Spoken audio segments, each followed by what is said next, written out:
अस्सलाम वालेकुम। In this video we will discuss morphologies of CNS tumours.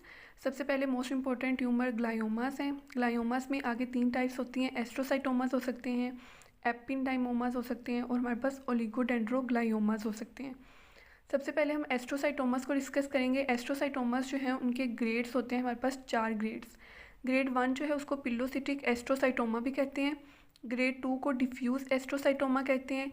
Grade 3 को anaplastic एस्ट्रोसाइटोमा और ग्रेड 4 को ग्लायोब्लास्टोमा कहते हैं, जो मोस्ट इंपॉर्टेंट है। ठीक है, सबसे पहले हम बात करें पिलोसिटिक एस्ट्रोसाइटोमा की, तो इसकी मॉर्फोलॉजीज में जो आपने चीज़ें याद रखनी है, सबसे पहले कि ये सिस्ट की फॉर्म में होता है।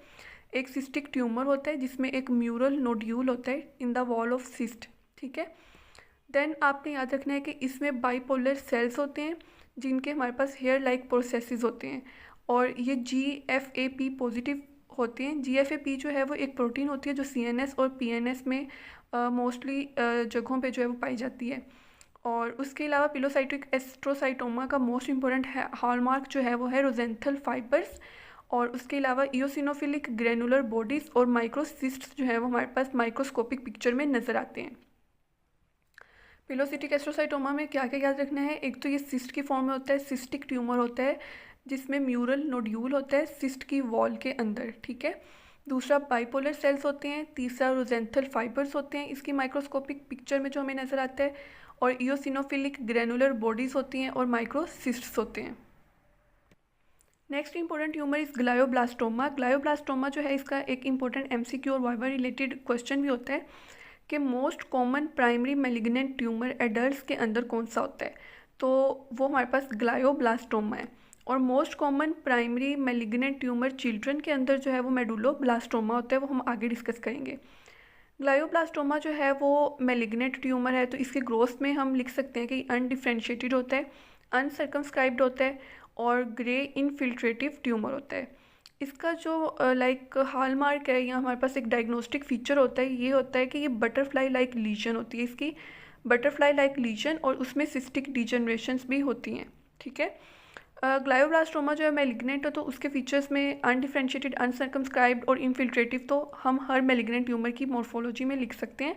जो इसमें आपने चीज़ याद रखनी है वो है कि बटरफ्लाई लाइक लीजन होती है इसके अंदर विथ सिस्टिक डिजनरेशन।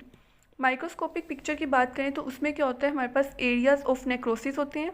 ठीक है, और ये देखिए यहाँ पे अगर ये दिखाया जाए तो ये सेंट्रल नेक्रोसिस है जिसके इर्द गिर्द हमारे पास एक पैलिसेटिंग पैटर्न जो है उसमें ट्यूमर सेल्स प्रेजेंट है। ठीक है, तो areas of necrosis central areas of necrosis होंगे जिसके अराउंड हमारे पास pseudo palisading pattern of tumour cells होगा, और ये भी हमारे पास GFAP पॉजिटिव है जस्ट लाइक एस्ट्रोसाइटोमा, और एंडोथीलियल सेल प्रोलिफरेशन होगी और न्यूक्लियर पिलियोमॉर्फिज्म होगी।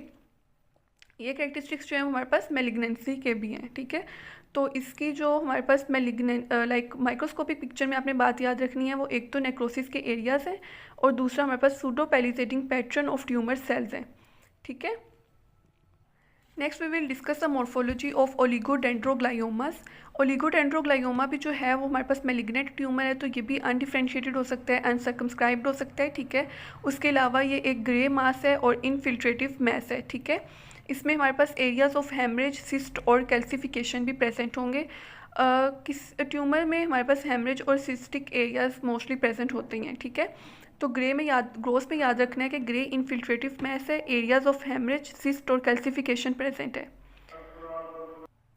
नेक्स्ट अगर हम ओलिगोडेंड्रोग्लायोमा की माइक्रोस्कोपिक पिक्चर की बात करें तो इसमें जो है माइक्रोस्कोपिक इसका जो ट्यूमर कंपोज होता है वो उसमें रेगुलर सेल्स की शीट्स होती हैं। ठीक है, जिनमें स्फेरिकल न्यूक्लियाई होता है और उसके अंदर हमारे पास फाइन ग्रेनुलर क्रोमेटिन प्रेजेंट होता है। ठीक है, ये सिमिलर टू अगर नॉर्मल अगर हम सेल की बात करें तो उसमें भी यही होता है कि रेगुलर सेल्स होते हैं जिनमें स्फेरिकल न्यूक्लियाई होता है और फाइन ग्रेनुलर क्रोमेटिन प्रेजेंट होता है। उसके अलावा इसके 2 इंपॉर्टेंट कैरेक्टरिस्टिक्स हैं। एक चिकन वायर अपीयरेंस, वो कैसे आती है कि अगर जो हमारे पास ट्यूमर है उसमें एक नेटवर्क होता है एनास्टोमोजिंग कैपिलरीज का जो कि हमारे पास ट्यूमर को चिकन वायर अपीयरेंस देती है। उसके अलावा कैल्सिफिकेशन के एरियाज प्रेजेंट होते हैं जो कि फ्राइड एग अपीयरेंस देती है ट्यूमर को। ठीक है, और दैट्स ऑल अबाउट ओलिगोडेंड्रोग्लायोमास। इसमें जो इंपॉर्टेंट पॉइंट्स याद रखने हैं वो ये है कि इसमें एरियाज ऑफ हेमरेज, सिस्ट और कैल्सिफिकेशन प्रेजेंट होंगे। दूसरा ये sheets of regular cells with spherical nuclei और उनके अंदर फाइन ग्रेनुलर क्रोमेटिन प्रेजेंट होगा। दूसरा हमारे पास चिकन वाइट अपीयरेंस और फ्राइड एग अपीयरेंस आपने याद रखनी है।